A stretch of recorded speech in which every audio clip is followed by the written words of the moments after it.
नमस्कार। बात करते हैं अब आगे मैकेंडर की। मैकेंडर ने हृदय स्थल का सिद्धांत दिया 1904 में। 1904 में मैकेंडर ने हृदय स्थल सिद्धांत दिया। मैकेंडर ने हृदय स्थल सिद्धांत दिया 1904 में। हृदय स्थल इतिहास की भौगोलिक दूरी यूरोप, एशिया और अफ्रीका, ठीक है ना। उत्तरी द्वीप को मिलाकर विश्व द्वीप की संज्ञा दी। यूरोप, एशिया, अफ्रीका, उत्तरी द्वीप को मिलाकर इसे विश्व द्वीप की संज्ञा दी। इतिहास की भौगोलिक दूरी इनकी रचना है मैकेंडर की। याद रखिएगा 1904 में इन्होंने दिया था, ठीक है। 1919 में अफ्रीका को शामिल किया। आधार समुद्री शक्तियों का आधार माना इन्होंने, ठीक है। अंतिम विजय जो है महाद्वीपीय शक्ति की होगी, ये कहा है इन्होंने। अंतिम विजय महाद्वीपीय शक्ति की होगी। हृदय स्थल सिद्धांत इन्होंने दिया।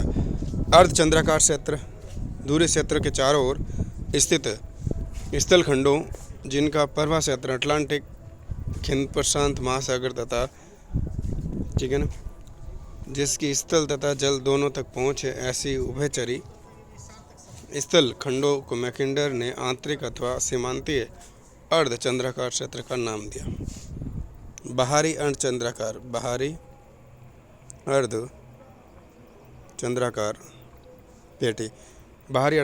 पेटी उत्तरी और दक्षिणी ऑस्ट्रेलिया, ठीक है, सहारा के दक्षिण का अफ्रीका, ग्रेट ब्रिटेन, जापान, ठीक है ना, के द्वीप समूह को उसने बाहरी अर्धचंद्राकार क्षेत्र कहा था। दूरी क्षेत्र पर इन्होंने क्या कहा? दूरी क्षेत्र पर आधिपत्य करने वाली शक्ति ही कालांतर में विश्व शक्ति बनने की क्षमता रखती है। इसने क्या कहा कि उत्तरी जो दूरी क्षेत्र है उस पर आधिपत्य करने वाली शक्ति ही कालांतर में विश्व शक्ति बनने की क्षमता रखती है। 1919 दूरी क्षेत्र की सीमाओं का परिवर्तन। डेमोक्रेटिक आइडियाज एंड रियलिटी की बात है, ठीक है ना। और दूरी क्षेत्र को क्या कहा? हृदय स्थल सिद्धांत दूरी क्षेत्र के रूप। 1943 में संशोधित मिडलैंड संकल्पना आई। 1943 में संशोधित मिडलैंड की संकल्पना आई। मिडलैंड हृदय स्थल की सीमा से येनिसी नदी के पूर्व भाग को बाहर कर दिया, क्योंकि ये भाग आर्थिक संसाधनों एवं भू रणनीतिक दृष्टिकोण से महत्वपूर्ण नहीं था। The round world and winning of the peace. देखो, the round world and winning of peace जो है इसकी मिडलैंड की संकल्पना की है, ठीक है ना। मिडलैंड की संकल्पना। मीनिंग की बात करें, मीनिंग मैकेंडर के हृदय स्थल में गतिशीलता का अभाव है, और मीनिंग के अनुसार हृदय स्थल का निर्धारण करने के लिए भौतिक दशाओं, सांस्कृतिक तथ्यों और यूरेशियन के समुद्री तटीय क्षेत्रों में स्थित विभिन्न प्राचीन सभ्यताओं को जोड़ने वाली, ठीक है, प्राचीन स्थलीय मार्गों के अभिकेंद्रित क्षेत्र को आधार बना लेना चाहिए। हुसन की बात करें, हुसन 1962 संसाधन संभाव्यता की दृष्टि से मास्को से लेकर काला सागर तक का क्षेत्र अत्यधिक महत्वपूर्ण है। अतः यदि उसका संबंध कार्यात्मक रूप में बेकाल झील तक के स्टेपी प्रदेश से ही हो जाता है, तो ये प्रदेश रूस को विश्व शक्ति के रूप में परिवर्तित कर सकता है। बुक से ब्रिटिश सागर, इतिहास की भौगोलिक दूरी किसकी? मैकेंडर की है। लोकतांत्रिक आदर्श एवं यथार्थ, राष्ट्र और भ्रामिक विश्व, गोल विश्व एवं शक्ति की विजय, ठीक है। ये किसकी है? आपके किसकी हो गई? मैकेंडर की, ठीक है। आगे देखें, स्पाइकमैन की रिमलैंड की परिकल्पना किसकी? स्पाइकमैन की। रिमलैंड की परिकल्पना किसकी? स्पाइकमैन की। रिमलैंड की परिकल्पना स्पाइकमैन की। रिमलैंड की परिकल्पना स्पाइकमैन। 1944 में शांति का भूगोल इन्होंने दिया, रिमलैंड, ठीक है।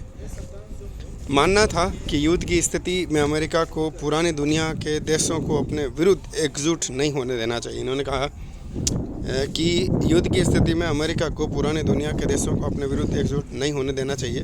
उनका यह मानना था कि शक्तिशाली सोवियत संघ रिमलैंड को अपने प्रभाव में लेकर अमेरिका के लिए खतरा पैदा कर सकता। अमेरिका के लिए क्या कर सकता? खतरा पैदा कर सकता। अंतर्राज्यीय संबंध में अध्ययन उपागम 1933, भूगोल विदेश नीति 1938, विदेश नीति की को भौगोलिक उद्देश्य 1919, ठीक है ना। ये किसकी आपकी बुक्स किसकी होगी? स्पाइकमैन की होगी, ठीक है।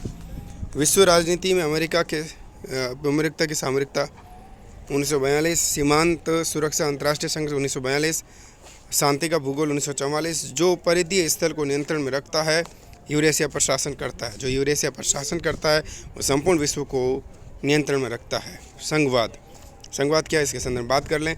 R.D. दीक्षित 1982, भूगोलवेत्ता आज भी इसे त्रिस्तरीय यानी संघ सरकार, प्रदेश सरकार और स्थानिक सरकार के रूप में स्वीकार करते हैं। मिल क्या कहता है 1984, मिल मानव समुदाय का एक भाग जो किसी आंतरिक प्रशासन के अंतर्गत रहने की इच्छा नहीं रखता है, एक संघीय पद्धति से एक होकर अपने पड़ोसियों से संबंध कायम करता है, जिससे उसे आपस में युद्ध से सुरक्षा और शक्तिशाली राज्यों से अपेक्षाकृत अधिक प्रभावी सुरक्षा प्राप्त होती है। हियर की बात करें, हियर 1963 संघीय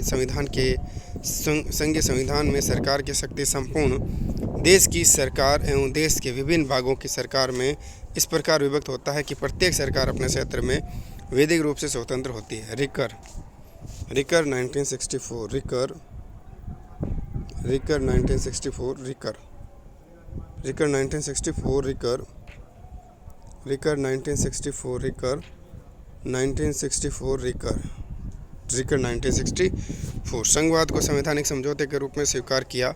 उनके अनुसार संघवाद का जन्म उस स्थिति में होता है जब दो देशों के मध्य के अभिकेंद्री बलों में संतुलन स्थापित हो जाता है। वर्ल्टन की बात करें 1965, समरूपता एवं असमरूपता को संघवाद के प्रमुख तत्व के रूप में स्वीकार किया। एक आदर्श समरूप संघीय पद्धति में सम्मिलित राजनीतिक इकाइयों के क्षेत्र में जनसंख्या में समानता पाई जाती है। आधुनिक काल में संघवाद का प्रारंभ स्विट्जरलैंड से हुआ। निर्वाचन भूगोल, इलेक्ट्रल ज्योग्राफी यानी गलीज व समावेशी की बात, गलीज व सहयोगी, इसके संदर्भ में क्या कहते हैं। निर्वाचन भूगोल मानव के स्थानिक व्यवहार के सामान्य क्षेत्र में अंतर्दृष्टि की स्तुति का मुख्य स्रोत है। एंड्रे सिकफील्ड की बात करें, ठीक है ना, सिकफील्ड क्या कहते हैं, निर्वाचन भूगोल संस्थापक है। सिकफील्ड क्या निर्वाचन भूगोल का संस्थापक है। सिकफील्ड जो है निर्वाचन भूगोल का संस्थापक है। सिगरफील्ड कौन है, सिगरफील्ड जो है वो निर्वाचन भूगोल का संस्थापक यहाँ पर जनक है, याद रखिएगा, ठीक है। अब बात करते हैं केविल, ब्रिटिश का 1916, भूगोल एवं जेट की बात, ब्रिटिश निर्वाचन पर भौगोलिक प्रभाव। अमेरिका में कार्ल सावर 1948 में भूगोल एवं जेरिमाइंडर। यूथ माउलिन की बात करें तो इसके 1932, संयुक्त राज्य के ऐतिहासिक भूगोल जेके राइट्स 1932, संयुक्त राज्य में मतदान व्यवहार। सिगफ्रीड 1949, अर्ड के इच्छे ये शास्त्रीय अध्ययन, ये एक शास्त्रीय अध्ययन। रॉबिन्सन 1950, पारिस्थितिक सहसंबंध एवं व्यक्ति के व्यवहार, पारिस्थितिक सहसंबंध एवं व्यक्ति के व्यवहार। निर्वाचन भूगोल के अध्ययन के उपागम की बात करें, निर्वाचन भूगोल के अध्ययन के उपागम। बास्टेट की बात करें 1973 में 3 उपाय इसमें देते हैं, 3 उपागम। क्षेत्रीय संरचनात्मक उपागम 1960 तक, ठीक है ना। इसमें विभिन्न भौतिक, आर्थिक, सांस्कृतिक तथ्यों का मतदान प्रतिरूप पर प्रभाव का अध्ययन भी किया गया, लेकिन ये मानचित्र सामाजिक आंतरिक विशेषताओं एवं मतदान प्रतिरूप के तुलनात्मक अध्ययन पर आधारित था। उसमें किसी क्षेत्र में मतदान के विशिष्ट प्रतिरूप के निर्धारण में कौन सी भौगोलिक परिस्थितियाँ उत्तरदायी है उनका चित्रण करने का प्रयत्न किया गया। इसका प्रयोग करने वाले सिगफ्रीड, क्रेविल, गोगुत्स एवं राइट, पाउलिन और एवं बर्गार्ट हैं। संपूर्ण प्रदेश के भौतिक और सामाजिक परिवेश के संपूर्ण सामूहिकता का मतदान प्रतिरूप के अंतर संबंध का अध्ययन करता है। ए बायरस्टेड की बात करें, ए बायरस्टेड की बात करें, ए बस्टेड की बात करें, ए बस्टेड की बात करें 1975 में क्षेत्रीय संरचनात्मक उपागम में मतदान व्यवहार के स्थानिक प्रतिरूप संरचना को निर्वाचन परिणाम के आधार पर प्रदर्शित किया जाता है। क्षेत्रीय पारिस्थितिकी उपागम की बात करें, क्षेत्रीय पारिस्थितिकी उपागम मानचित्रीय विधि का अधिक प्रयोग हुआ। बरस्टेट की बात करें, बरस्टेट निर्वाचन भूगोल में एक लंबी परंपरा रही है कि निर्वाचन परिणाम का निर्वाचन क्षेत्रों को सामाजिक, आर्थिक एवं जननांकीय तत्वों के परिप्रेक्ष्य में विश्लेषित किया जाए। ब्रून एवं हाफमैन ब्रूनेव हाफमैन 1970, ब्रूनेव हाफमैन 1970। क्लिट रेफरेंडम के निग्रो एवं वाइट लोगों में मतदान अध्ययन में मानचित्रीय व सहसंबंध दोनों विधियों का प्रयोग किया। इसमें आंकड़ों को विभिन्न प्रकारों एवं दलगत मन समर्थन वितरण दलगत जन समर्थन वितरण के साथ सामूहिक वितरण को सम्मिलित करते हुए प्रदर्शित किया। रॉबिन्सन ने, रसेल ने, ठीक है, जॉनस्टन बोर्नेट ने। आचार परक अध्ययन उपागम, इस विधि में मतदाताओं के साक्षात्कार द्वारा सूचनाओं का एकत्रीकरण किया गया, ठीक है ना। और ये सूचनाएं अनेक प्रकार की यथा राजनीति से अति राजनीतिक तक हो सकती है, राजनीतिक सूचनाएं तक एक समुदाय से इस समुदाय में विभिन्न प्रकार की होती है।